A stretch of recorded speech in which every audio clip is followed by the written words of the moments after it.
Now the customer said this speaker didn't have any audio, so let's plug some power in and see what it's doing. And right off the bat, I can already see what's wrong with this thing.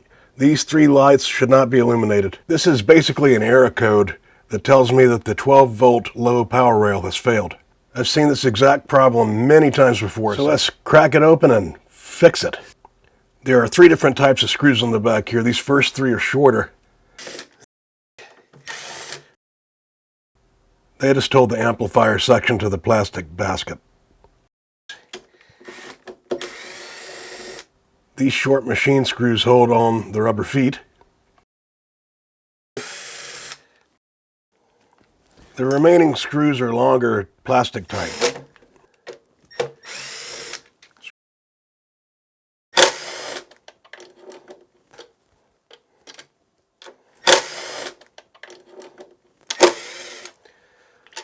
This one also has a damaged encoder. We'll have to do something about that later. The replacement parts are getting hard to find, but I think I have a few in stock. About 1 in 3 of every one of these K.2 series has a broken encoder when it comes in, and I do not know why that is. Now I'm ready to remove the amplifier section from the box. I use a little pick, and I grab one of these holes and I just kind of wiggle it around a little bit like you see. And there'll be a cable underneath that connects. Just have to squeeze that. It'll come loose. Now I can tell someone's been into this before. The zip ties that come on these things from the factory are more of a white or clear color, not black. I put black ones back on, but I'm fairly certain this is not my doing. Let's remove a few more screws to get the chassis out. And try to keep these screws organized, especially the black screws, as they are different lengths, and the last thing you want to do is put a long screw into a hole that is designed for a short screw, because that would be bad. Nobody likes that.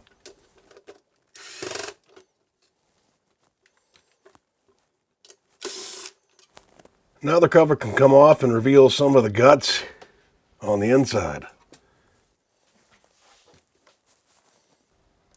Let's get this out of the way.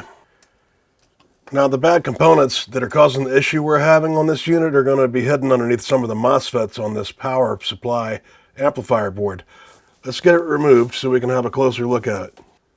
Now we can remove all of these ribbon cables, since the ones going to the encoder board on the bottom are going to have to come off later anyway.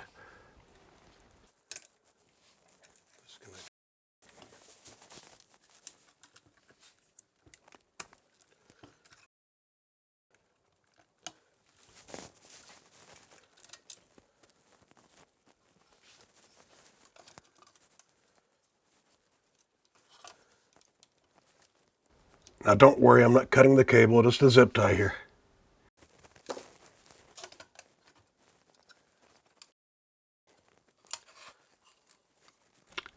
And the board with our issue on it is now revealed. Let's go ahead and take some more screws out. These next 2 screws are a little unique, and they hold the MOSFETs down with these spring clamps. Now with those 2 screws removed, I can reach in and grab our spring clips, get these out of the way. Those hold the MOSFETs onto the heatsink nice and tightly. Depending on what day of the week it is, sometimes I have to get a little flathead screwdriver and just push on the clip on this clamp just slightly so I can pull up on it and remove it. And there we go. And now I just take a normal Phillips head screwdriver and remove the rest of our screws.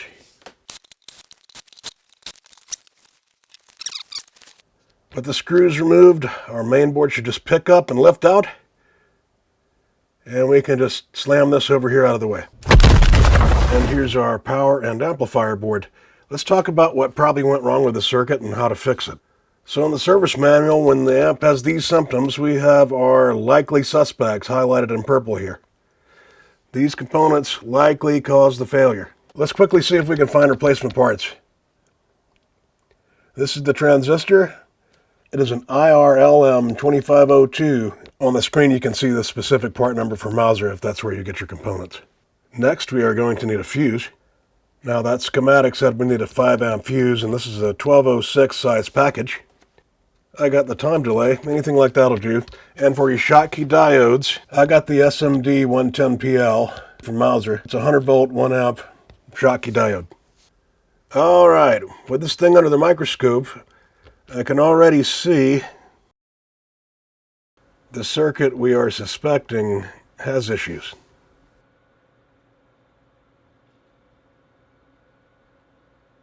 Do you think we even really need to test this fuse? We can see non-factory solder in here on this fuse from when someone else has been in here. You can see it's already blown out again. Just for grounds, let's test the continuity on this fuse. And what a surprise. So that's blown out.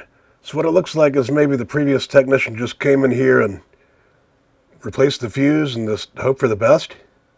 I guess they figured, you know, what's the point in replacing all these other parts when you could just change the fuse? So if you remember from our little schematic, this transistor, these two diodes, and these two diodes are what need replacing. They provide the 12 volt low power circuit for these MOSFETs. Alright, let's bring some hot air into the equation and get some of these parts off the board. Say goodbye to the bad fuse. And I've got a replacement right here that I can reach. Might as well replace it now and strike while the air is hot.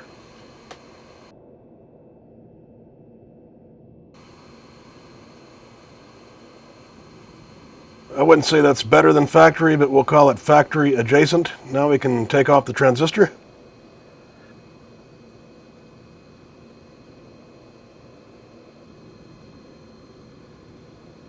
Say goodbye to the bad transistor.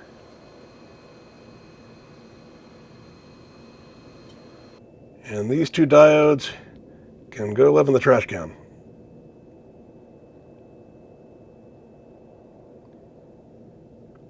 And you guys too.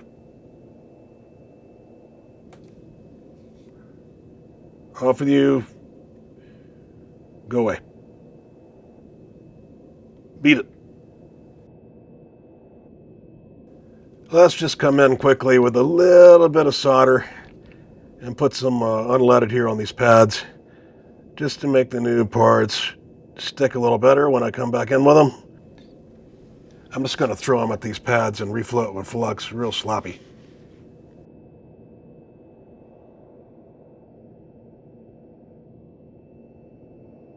Now let's put our replacement parts on the board, one by one. To make it easier on myself, I just line them up on the pad next to where I'm working here. So I just reach over and plop them on one at a time very quickly. And I'll start with this little transistor. And that's tacked on good enough. I'll come with these diodes. You can look at the silk screen there and you can see the direction that they're supposed to be oriented. And the lines on the diodes themselves have to match up with that. So I'll just put these on real quick. Good enough. And the last two.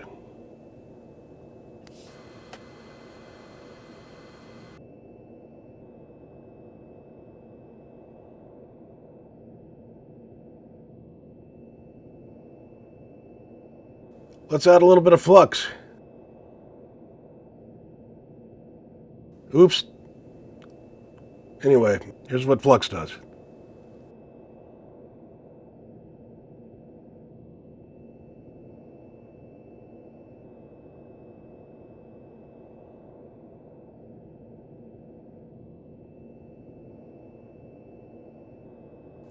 Super duper. We'll call that factory adjacent. Let's clean up a little bit.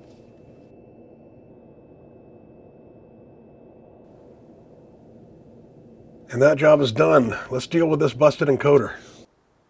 Here it is back on the bench. Let's do something about this busted encoder. Let's take out the board with the encoder on it and put a new encoder on the board and reinstall and test.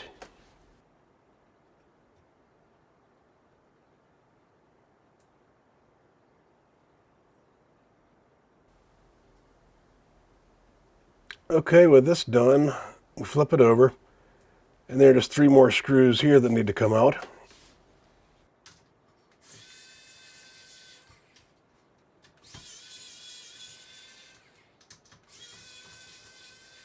Okay, with the last of these screws out, you want to push this board slightly to the rear to let those XLR clips pop out, and pick up gently on the top area here to get this barrel jack free.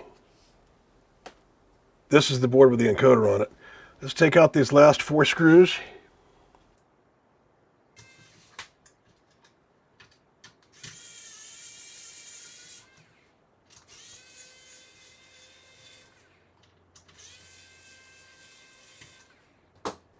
And it's free. Hello, Mr. Encoder board. And straight away, let's just come in with our old buddy, our old pal, low melt solder alloy. I'll put a link in the description.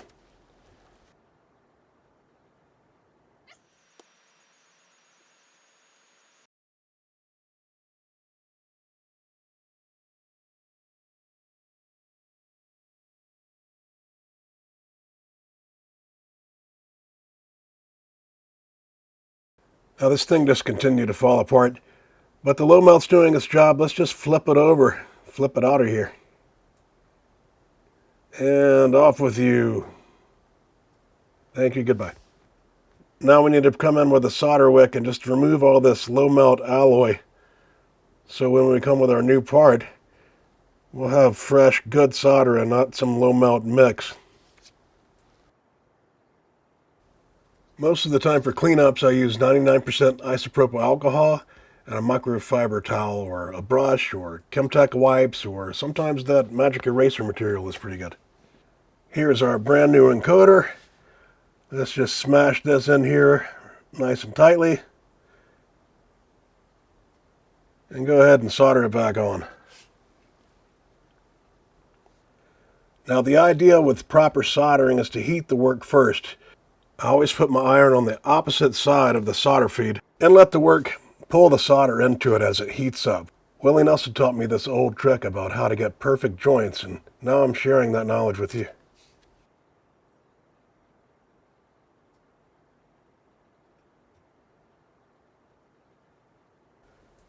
Okay, I've got it all put back together, reassembled and ready for testing. First thing to do is plug it in and see what we see. Come on. All right. Yeah, it fired right up, and the absence of those 3 lights means we've done our job, and this thing should work. Let's test out our new encoder to see if we can set this thing to microphone level. That way I can plug in a microphone to it and just test it directly. Okay, that works. Okay, all right, that's set up properly. Let's go ahead and plug in a microphone. Check 1, 2. This thing works. Well, this is great news. We can get this thing back to the customer now. Hey, if you enjoyed this, please like, subscribe, and leave a comment, and we'll see you next time. Thanks so much. Circuit fixed.